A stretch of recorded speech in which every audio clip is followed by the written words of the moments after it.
Papež Frančišek je v opoldanskem nagovoru 6. velikonočne nedelje priklical v spomin Jezusove besede izrečene v dvorani zadnje večerje.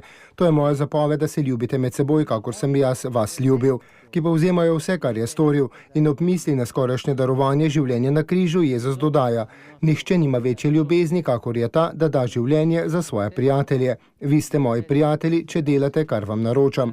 Papež je pojasnil, da je Jezus dal svoje življenje za prijatelje, ki ga niso razumeli, ki so ga v ključnem trenutku zapustili, izdali in zatajili.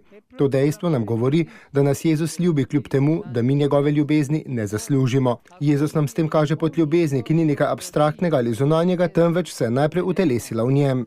Sono tanti piccoli e grandi gesti che obbediscono al comandamento del Signore.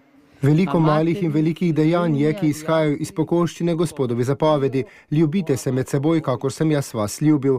To so vsakodnevna mala dejanja bližine ostarelemu, otroku, bolnemu, osamljenemu, tistemu, ki je v težavah, brez strehe nad glavo, brez dela, migrantu, beguncu. V moči te Kristusove besede je vsak izmed nas lahko bližji bratu in sestri, ki jo sreča. Dejanja bližine. V teh dejanjih je izražena ljubezen, ki nas jo je učil Jezus, je dejal papež Frančišek. Può farsi prossimo verso il fratello e la sorella che incontra. Gesti di vicinanza, di prossimità. Marsikje po svetu, kakor tudi v Italiji, so 10. maja praznovali materinski dan. Na to je spomnil tudi papež Frančišek po opoldanski molitvi in blagoslovu.